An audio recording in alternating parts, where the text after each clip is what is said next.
ನಮಸ್ಕಾರ ಎಲ್ಲರಿಗೂ Deepika master Kannada recipe ಚಾನಲ್ಗೆ ಸ್ವಾಗತ. ಇವತ್ತು ನಾವು ಮನೆಯಲ್ಲಿ ಈಸಿ ಆ್ಯಂಡ್ ಕ್ವಿಕ್ಕಾಗಿ ಶೇಂಗಾ ಚಿಕ್ಕಿನ ಹೇಗೆ ಮಾಡೋದಂತ ನೋಡೋಣ ಬನ್ನಿ. ಫಸ್ಟ್ ಇಲ್ಲಿ ನಾನು 2 ಬಟ್ಲಷ್ಟು ಶೇಂಗಾನ ತೊಗೊಂಡಿದ್ದೀನಿ, ಕಡಲೆ ಬೀಜನ. ಇದನ್ನು ಲೋ ಫ್ಲೇಮಲ್ಲಿ ಫ್ರೈ ಮಾಡಬೇಕು.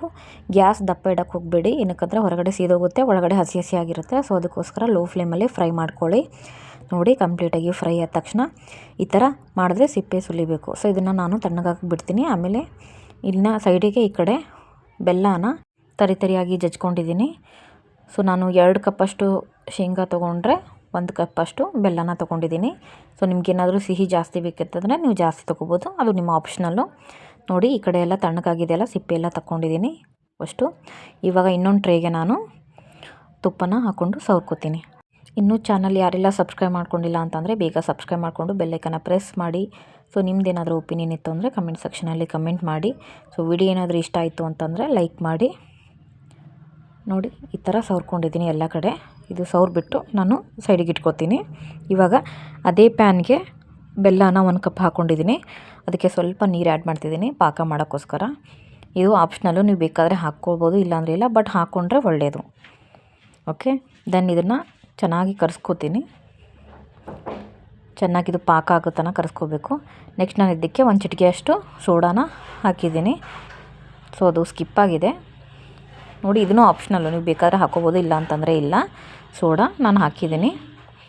ನೆಕ್ಸ್ಟ್ ನೋಡಿ, ಪಾಕ ಈ ಹದಕ್ಕೆ ಬಂದಿದೆ. ಇದು ಕರೆಕ್ಟಾಗಿ ಚಿಕ್ಕಿಗೆ ಕನ್ಸಿಸ್ಟೆನ್ಸಿ ಇದೆಲ್ಲ ಚೆಕ್ ಮಾಡ್ಕೊಳ್ಳೋಣ. ಈ ಥರ ನಾವು ನೀರಲ್ಲಿ ಹಾಕಿಬಿಟ್ಟು ಅದನ್ನು ಈ ಥರ ತೊಗೊಂಡು ನೋಡಿ, ಈ ಥರ ಏನಾದರೂ ಅದು ಕಟ್ಟಾಗ್ತಿರಲಿಲ್ಲ ಅಂತಂದರೆ ಅದನ್ನು ಇನ್ನೊಂದು ಸ್ವಲ್ಪ ಫ್ರೈ ಮಾಡ್ಕೊಳ್ಳಿ. ನೋಡಿ, ಈಗ ನೆಕ್ಸ್ಟ್ ನಾನು ಇನ್ನೊಂದು ಸ್ವಲ್ಪ ಹೊತ್ತು ಬಿಟ್ಟು ಮಾಡ್ತಿದ್ದೀನಿ.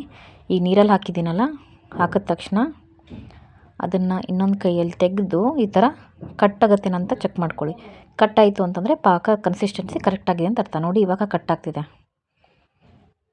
ಓಕೆ, ಕಟ್ಟಾಗ್ತಿದೆ. ನೆಕ್ಸ್ಟು ನಾನು ಫ್ಲೇಮ್ನ ಆಫ್ ಮಾಡೋಕ್ಕಿಡ್ತೀನಿ. ಸೊ ಫ್ಲೇಮ್ನ ಆಫ್ ಮಾಡೋಕ್ಕಿಟ್ಟು ಅದಕ್ಕೆ ಶೇಂಗಾನ ಹಾಕ್ಕೊಂಡಿದ್ದೀನಿ.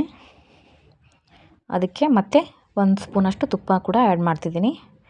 ನೀವು ತುಪ್ಪ ಬೇಕಾದರೆ ಶೇಂಗಾ ಹಾಕೋಕ್ಕಿಂತ ಮುಂಚೆನೂ ಆ್ಯಡ್ ಮಾಡ್ಕೋಬೋದು, ಅಥವಾ ಶೇಂಗಾ ಜೊತೆನೂ ಆ್ಯಡ್ ಮಾಡ್ಕೋಬೋದು, ಅದು ನಿಮ್ಮ ಆಪ್ಷನಲ್ಲು.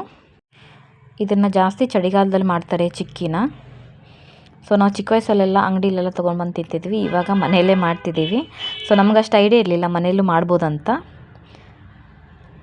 ನೋಡಿ, ಇವಾಗ ಅಂಗಡಿಲಿ ಏನೂ ತರಲ್ಲ, ಮನೆಯಲ್ಲೇ ಈಸಿ ಆ್ಯಂಡ್ ಕ್ವಿಕ್ಕಾಗಿ ಒಂದು 5ರಿಂದ 10 ನಿಮಿಷದಲ್ಲಿ ಮಾಡಿಬಿಡ್ತೀವಿ. ಈ ಥರ ಚೆನ್ನಾಗಿ ಕಲಿಸ್ಕೋಬೇಕು.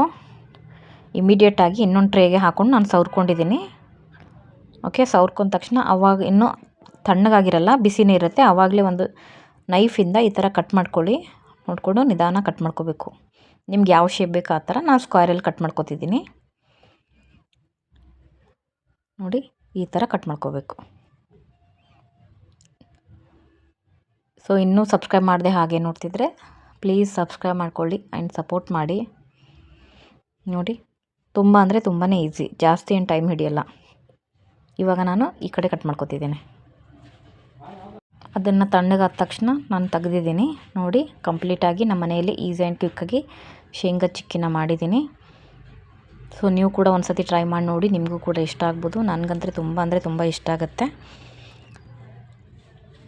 ನೋಡಿ, ಇನ್ನು ಯಾರೆಲ್ಲ ನನ್ನ ಹಳೆ ರೆಸಿಪೀಸ್ ನೋಡಿಲ್ಲ ಅಂತಂದರೆ ಮೇಲ್ಗಡೆ ನಾನು ವೀಡಿಯೋಸ್ ಹಾಕಿರ್ತೀನಿ, ಹೋಗಿ ಒಂದು ಸತಿ ಚೆಕ್ಔಟ್ ಮಾಡ್ಕೊಂಬನ್ನಿ. ಆ ವಿಡಿಯೋಸ್ ಸಹ ತುಂಬ ಚೆನ್ನಾಗಿದೆ. ಹೋಪ್ಸೋ ನಿಮ್ಗೆ ಇಷ್ಟ ಆಗ್ಬೋದು. ಆ್ಯಂಡ್ ಡಿಸ್ಕ್ರಿಪ್ಷನ್ ಕೆಳಗಡೆ ಕೂಡ ನನ್ನ ವೀಡಿಯೋಸ್ ಇದೆ, ಅಲ್ಲೂ ಕೂಡ ನೀವು ಹೋಗಿ ಚೆಕ್ಔಟ್ ಮಾಡ್ಬೋದು recipe videos. So next recipe ಜೊತೆ ಮತ್ತೆ ನಾನು ನಿಮಗೆ ನಾಳೆ ಸಿಗ್ತೀನಿ. ಅಲ್ಲಿವರೆಗೂ ಬಾಯ್ ಫ್ರೆಂಡ್ಸ್.